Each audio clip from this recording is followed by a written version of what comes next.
والی معاشرت لاؤ، ماں باپ کے پاؤں دھو کے پیو۔ ماں باپ تمہاری جنت ہیں، ماں باپ تمہاری جہنم ہیں۔ ماں باپ کو ٹیڑھی نظر سے دیکھا تو جہنم، اچھی نظر سے دیکھا تو جنت۔ کیا کمال ہے، قربان جائیں۔ میرے نبی نے کہا جب بیٹا ماں باپ کو محبت سے دیکھتا ہے، ماں کو دیکھے یا باپ کو دیکھے، تو اس کے لیے ایک حج کا ثواب لکھا جاتا ہے۔ اور ماں باپ جب اولاد کو ان کی خدمت کی وجہ سے محبت سے دیکھتے ہیں تو بیٹے کو غلام آزاد کرنے کا ثواب لکھا جاتا ہے۔ اللہ کے نبی نے فرمایا بھائی بولو، اللہ کے راستے میں خرچ کرنے سے بھی زیادہ افضل خرچ کون سا ہے؟ اللہ کی راہ میں 1 روپیہ خرچ کرو 7 لاکھ کا ثواب ملتا ہے۔ تو آپ نے فرمایا اللہ کی راہ میں خرچ کرنے سے بھی زیادہ افضل کون سا خرچہ ہے؟ تو صحابہ نے کہا جی اللہ کو پتا، آپ کو پتا۔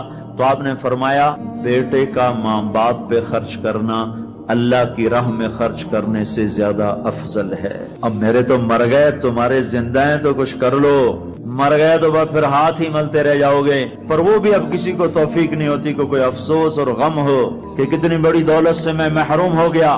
آپ جنت میں تشریف لے گئے تو قرآن کی تلاوت سنی، آپ نے کہا یہ کون تلاوت کر رہا ہے؟ کہا جی نعمان بن حارثہ۔ نعمان بن حارثہ تو مدینے میں بیٹھا ہوا ہے اور اس کی تلاوت جنت میں کیسے جا رہی ہے؟ کہا جی ماں کا فرما بردار ہے، اس کی وجہ سے اس کی تلاوت جنت میں بھی آتی ہے۔ کہ تم نے اتنے لاؤڈ سپیکر لگائے ہوئے ہیں پھر بھی لوگوں کو پوری طرح باہر والوں کو سنائی نہیں دیتا ہوگا، اور نعمان اپنے گھر میں بیٹھ کے تلاوت کرتا اور آواز جنت تک جاتی ہے۔ کیا چیز لے گئی؟ نہ جہاد، نہ تبلیغ، نہ نماز، نہ صدقہ، نہ تہجد، نہ علم، نہ حدیث، نہ تفسیر، نہ کیا چیز لے گئی؟ ماں کی خدمت نے آواز کو جنت تک پہنچا دیا۔ کیسی خدمت کرتے تھے؟ ماں کے کپڑے دھوتے، ماں کی روٹی پکاتے، ماں کو نوالے بنا کے کھلاتے۔ ہمارے ماحول میں کیا ہے کہ میں اپنی بیوی سے کہتا ہوں میری ماں کی خدمت کر، میری بیوی کے ذمے نہیں میری ماں کی خدمت۔ اگر وہ کہے میں نہیں کر سکتی تو اسے نافرمان بیوی نہیں کہا جا سکتا۔ میری خدمت نہ کرے تو نافرمان ہے، میری ماں کی خدمت نہ کرے تو نافرمان نہیں ہے۔ اسے میری ماں نے نہیں جنا، مجھے میری ماں نے جنا ہے، میرے ذمے اپنی ماں کی خدمت ہے۔ تو نعمان بن حارثہ کپڑے دھوتے، روٹی پکاتے، سالن پکاتے، نوالے بنا کے کھلاتے، تیل لگاتے، کنگھی کرتے، جوئیں نکالتے، اور ماں کوئی حکم سناتی اور سمجھ میں نہ آتا تو دوبارہ نہیں پوچھتے تھے اماں کیا کہا، باہر نکل کے خادمہ کو بلاتے، کہتے میری ماں نے کیا کہا تھا تو بتا، مجھے سمجھ میں نہیں آیا۔ ادب کی وجہ سے ماں سے دوبارہ پوچھتے نہیں تھے۔ اور میرے بھائیو ماں باپ کی قدر کرو۔ موسیٰ علیہ السلام نے پوچھا یا اللہ میرا جنت کا ساتھی کون ہے؟ اللہ تعالیٰ نے کہا فلاں قصائی۔ موسیٰ اور قصائی میں کیا جوڑ ہے؟ موسیٰ علیہ السلام گئے تو ایک قصائی ایسے بیٹھا ہوا گوشت بیچ رہا ٹوٹے کر کے، شام ہوئی اس نے تھیلا کندھے پہ لٹکایا، گوشت کا ٹکڑا ڈالا، گھر کو چلا۔ موسیٰ علیہ السلام بولے میں بھی آ جاؤں تیرے ساتھ؟ اسے نہیں پتا یہ موسیٰ ہیں، کہا آ جاؤ بھائی۔ گھر میں گیا، انہوں نے جا کے گوشت کے ٹوٹے چھوٹی چھوٹی بوٹیاں بنائی، ہانڈی پہ چڑھایا، آٹا گوندھا، سالن تیار ہوا، روٹی پکائی، تیار کر کے ٹرے میں رکھ کر ایک بڑھیا عورت بیٹھی جس کو الٹے ہاتھ کندھے کا سہارا دے کر ایسے بٹھایا، پھر اپنے سیدھے ہاتھ سے نوالے بنا کے اس کے منہ میں ڈالتا رہا، کھلاتا رہا، پھر اس کا منہ صاف کیا، اس نے کچھ بڑبڑا کے کہا، پھر اس نے اس کو لٹا دیا۔ موسیٰ علیہ السلام نے پوچھا بھائی یہ کون ہے، کیا ماجرا؟ کہا میری اماں ہے، صبح جاتا ہوں اس کے سارے کام کر کے جاتا ہوں، شام کو آتا ہوں پہلے اس کے کام کرتا ہوں، پھر اپنے بچوں کو دیکھتا ہوں۔ موسیٰ علیہ السلام نے کہا یہ کچھ کہہ رہی تھی۔ وہ کہنے لگا کیا بتاؤں کیا کہہ رہی تھی؟ پاگل ماں ہے، جب بھی خدمت کرتا ہوں مجھے کہتی اللہ تجھے موسیٰ کا ساتھی بنائے جنت میں۔ میں کہاں اور موسیٰ کہاں؟ وہ جب بھی میں خدمت کرتا ہوں کہتی اللہ تجھے موسیٰ کا جنت میں ساتھی بنائے۔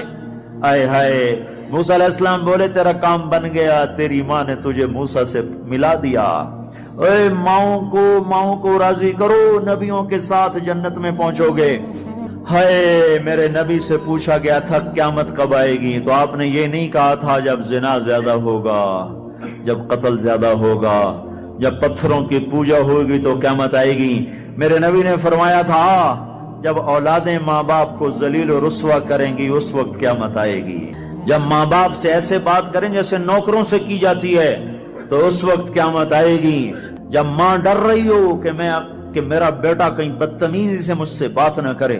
جب باپ ڈر رہا ہو کہ کہیں میرا گریبان نہ پکڑ لے تو سمجھو قیامت آ گئی. اور اللہ کے نبی نے فرمایا جس نے ماں باپ کو ستایا اس پہ اللہ کی لعنت، فرشتوں کی لعنت، زمین آسمان کی لعنت. نہ نماز قبول ہے، نہ روزہ قبول ہے، نہ حج و زکات قبول ہے.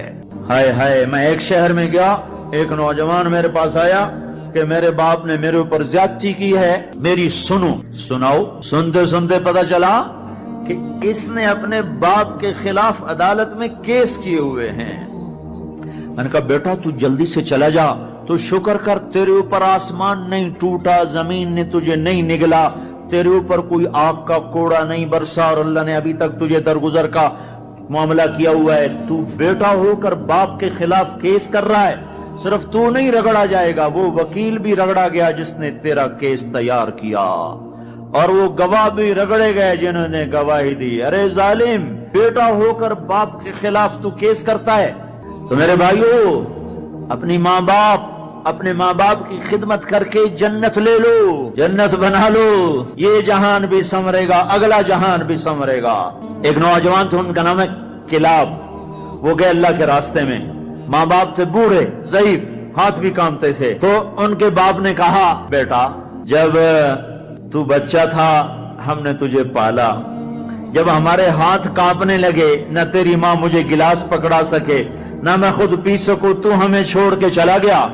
یہ اشعار جب حضرت عمر کو پہنچے تو انہوں نے فوراً آدمی بھیج کر اس بچے کو بلوایا اور مسجد میں کھڑے ہو کر، ان کا کوڑا تو مشہور تھا نا، کوڑا اٹھا کے مار مار مار اس کا حلیہ بگاڑ دیا.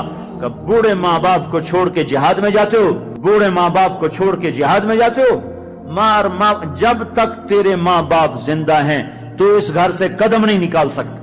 اور میرے بھائیو، آج کل ماں باپ بڑے رسوا ہو رہے ہیں. آج کل ماؤں کی بڑی ناقدری ہو رہی ہے، باپ کی بڑی ناقدری ہو رہی ہے. اکثر نوجوان بیٹھے ہوئے مجھے نظر آ رہے ہیں. میں تمہیں اللہ رسول کی محبت کا واسطہ دیتا ہوں، میں تمہیں اللہ کا واسطہ دیتا ہوں کہ اپنی ماؤں کو، اپنے باپ کو راضی کرو. ہاں، نافرمانی کی بات کہیں، ماننا نہیں، گستاخی بھی نہیں کرنی. پچھلے سفر میں ایک نوجوان آیا، کہا جی داڑھی رکھتا ہوں، ماں بھی کہتی شیو کراؤ، باپ بھی کہتا ہے شیو کراؤ. میں نے کہا نہیں نہیں نہیں نہیں نہیں، بالکل نہیں اطاعت کرنی اس میں ماں باپ کی، لیکن گستاخی پھر بھی نہیں کرنی، گستاخی بھی نہیں کرنی، اطاعت بھی نہیں کرنی.